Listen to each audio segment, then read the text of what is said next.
每日識，亦都係可以註冊社工。咁今日同大家分享呢，就係喺個進行情緒評估嘅時候呢，最後一個步驟就對症下藥，即係所謂我哋所講望聞問切裏面嘅切啦。對症下藥或者切嘅意思係咩呢？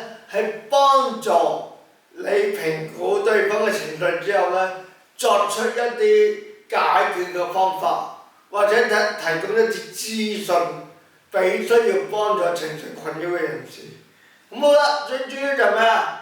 你要對症下藥就係當對方表達咗你了解咗佢一啲情緒上面嘅誤差啊、負面啊，咁點解你幫佢攞到一啲資訊，可以令到佢可以走出情緒低谷，或者會唔會聯絡到佢嘅家人啊，或者獲得一啲社區裏面嘅資源，可以幫助到佢。最緊要就係咩啊？你評估完對方嘅情緒之後呢，其實想幫助佢解決實際嘅問題，例如可能佢唔夠物資啦，唔夠食物啦，或者需要一啲人嘅聆聽同埋支持啦，或者最後亦都可能需要一啲專業嘅意見，或者醫生嘅幫助啦。咁呢都希望呢可以得到呢啲資料之後呢，去幫佢手，去揾到一啲資源解決問題。最後就係咩啊？要幫佢去轉介做一啲接受一啲嘅服務啦，或者專業嘅幫助。而你對症下藥嘅原則都有啲原則喺裏面嘅喎。好啦，有啲咩原則我哋要注意嘅呢？就係你要知道你自己嘅位置，你唔係專業嘅醫生，你亦都唔係救世者。咁當我哋做完呢個情緒評估之後呢，我哋只不過去幫對方俾一啲支援佢哋，同埋去幫對方去揾到一啲資源解決問題。咁所以你要記住，你要量力而為，同埋唔可以強求。唔可以強求意思係咩啊？如果你覺得對方有啲需要，你未必做得到嘅，可能就要聯絡其他人幫手，或者聯絡專業人士幫手，而唔係你直接去介入啊。同埋呢，你都要表達到俾對方聽呢，你係相信有出路嘅，辦法總比困難多。咁所以呢，最緊要呢，你聽到對方一啲嘅需要，一啲問題需要幫助嘅時候呢，你一定有個信心，要知道一定有出路，同埋保持深化翻你同當事人關係。點解你要做呢個情緒評估啊？就係你都想幫對方走出情緒低谷，想大家建立一個互信，同埋你可以幫助到佢嘅關係。你亦都要適當咁去表達翻你自己嘅情緒。譬如你聽完對方嘅故仔，你觀察完，你問完一啲問題之後，你都覺得你都戥對方有啲唔開心，或者你都戥對方有啲嘅鬱結喺裏邊。咁所以呢，你都可以適當咁同對方表達你嘅情緒。咁唔係代表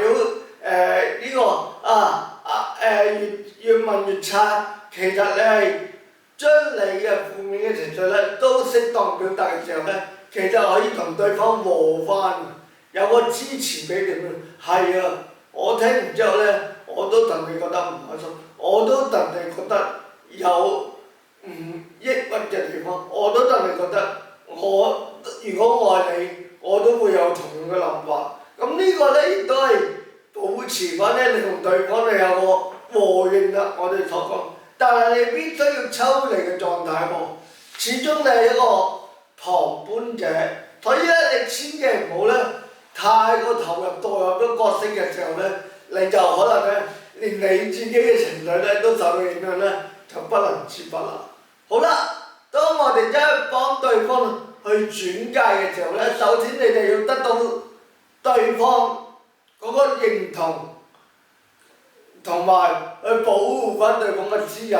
你可以話我可以揾到一啲社福機構或者心理醫生幫手嘅，咁但係呢，我就要將你某啲嘅資料交俾社福機構或者心理醫生，咁你同唔同意呢？咁你起碼要攞咗對方嗰個認同，同埋個支持，你將佢嘅資料去釋放先。同埋呢，你可能呢就要俾一啲選擇，或者需要對方去揀啦。你需要我轉介，我可以話俾邊啲人聽呢？譬如你個屋企人啊，你個朋友啊，可唔可以俾到一啲支援你呢？定係話最後我哋都要去到社區，或者係一啲專業人士，例如醫生、心理專家去做一啲評估同埋服務呢？咁你要逐步去將可以選擇嘅嘢話到俾對方聽，等到有得揀。同埋採取進一步嘅行動嘅之前呢，一定要對方同意。首先我哋揾咗邊啲人先，然後係咪再揾專業人士？咁或者我哋會唔會透過一啲途徑攞到一啲更加多嘅資源？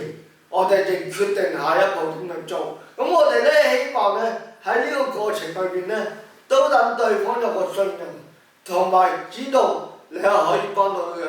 最後你就要遵守同埋接受轉介服務機構嘅程序同埋要求。有時你幫對方做轉介嘅時候呢，有啲機構或者醫護人員都需要攞一啲相關嘅資料嘅。